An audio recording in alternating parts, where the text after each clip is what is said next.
ఇక రెండోది కాశ్మీర్కి సంబంధించినటువంటి ఉగ్రమూకలు ఎవరైతే ఉన్నారో ఆ ఉగ్రమూకల్ని మరి ఇప్పటివరకు మట్టు పెట్టిర్రా లేదా అనేది తెలియాల్సినటువంటి అంశం.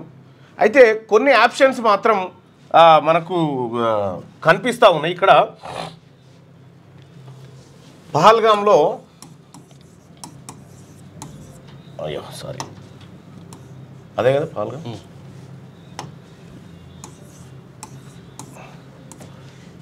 ఇక్కడ అసలు ఒక బైక్ కూడా పోనీకి ఛాన్స్ లేదు. ఒక బైక్ పోలేదు, పోతే గుర్రం మీద పోవాలి, లేకపోతే కాలినడకన పోవాలి. ఇది మాత్రమే ఉంటుంది ఈ ఏరియాలో. అయితే ఉగ్రవాదులు కాల్పులు జరిపారు. ఆ కాల్పులలో 28 మంది చనిపోయారు. 28 మంది చనిపోయారు కదా. అంటే ఉగ్రవాదులకు కూడా బైకుల మీద వాహనాల మీద పోవడానికి ఛాన్స్ లేదు. ఇక వాళ్ళు కాలినడకనే పోవాలి. అయితే ఈ కాల్పులు జరిగినటువంటి 20 నిమిషాల్లో ఫోర్స్ అక్కడికి చేరింది. 20 నిమిషాల్లో ఫోర్స్ అక్కడికి చేరిందంటే 20 నిమిషాల్లో ఉగ్రవాదులు ఎంత దూరం నడవగలుగుతారు? ఒకవేళ పరిగెత్తినా కూడా గుట్టలు చెట్లు అన్నీ అవే కాబట్టి మహా అయితే 5 కిలోమీటర్ల కంటే ఎక్కువ పరిగెత్తలే పరిస్థితి ఉండదు. అసలు గుట్టలంతా అది కూడా ఉండదు. 5 కిలోమీటర్లు కూడా ఉండదు.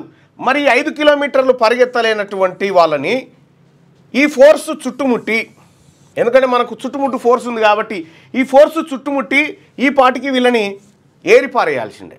కానీ ఈ కార్యక్రమం జరగలేదు. మరి పౌరుల రక్షణ మీద దృష్టి పెట్టిందా ఫోర్సు, లేకపోతే వీళ్ళని పట్టుకోవడంలో కొంత ఇబ్బందులు ఏమైనా ఎదురైనా తెలియాల్సినటువంటి అంశం.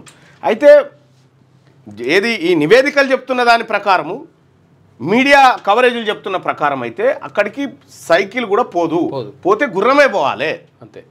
కాబట్టి ఈ 20 నిమిషాల్లో 5 కిలోమీటర్లు కూడా కాల్చిన తర్వాత 5 కిలోమీటర్లు కూడా పారిపోయే పరిస్థితి లేనప్పుడు వీళ్ళని రౌండప్ చేసి ఈ పాటికే పట్టుకొని ఖతం చేసేది ఉండే. అది కూడా కాకుండా హెలికాప్టర్ డ్రోన్లు ఇప్పుడు మనం కర్రెగుట్టల మీద ఎట్లయితే దింపుతా ఉన్నామో సో ఆ కార్యక్రమం చేసేది ఉండే. కానీ అది జరిగినట్టు కనిపిస్తలేదు. సో ఏం జరిగింది అనేటువంటిది ఇక ఆ ఫోర్సెస్కు తెలవాలి. కాకపోతే అడవులు ఉన్నాయి కదా, అడవులలో దూరొచ్చు కానీ ఎందుకంటే అది మన సైనికులకు అందరికీ కొట్టిన పిండి అదంతా ఆ ఏరియా అంతా. ఎందుకంటే వాళ్ళు కొన్ని ఏళ్ల సంధి ఆడనే ఉంటారు కదా, అది కొట్టిన పిండి అక్కడ తెలవాల్సినటువంటి అంశం. నరేంద్ర మోడీ గారు ఒకసారి గుజరాత్లో మాట్లాడుతూ అసలు పంచాయతీ బార్డర్లో లేదు, ఢిల్లీలో ఉంది, ఢిల్లీ వాళ్ళ దగ్గర ఉంది ఉగ్రవాదుల పంచాయతీ అనేటువంటి మాట ఆయన గతంలో చెప్పడం జరిగింది. సో ఇట్లా అనేక రకాలైనటువంటి అనుమానాలకు తావిస్తుంది. ఎస్, పాకిస్తాన్ను పండబెట్టి తొక్కాల్సిందే, ఈ ఉగ్రవాదులను ఏరిపారేయాల్సిందే, ఈ దేశాన్ని రక్షించాల్సిందే. కానీ మనము రియాక్ట్ అయినటువంటి క్విక్గా రియాక్ట్ కాలేదా? ఏం జరిగింది? ఈ నలుగురు ఊహా చిత్రాలు మాత్రమే బయటకు వచ్చినాయి. సో మరి వాళ్ళని పట్టుకున్నామా లేదా ఇంకా అది క్లారిటీ రాలేదు. నేషనల్ మీడియాలో కూడా వస్తుందేమో చూడాలి.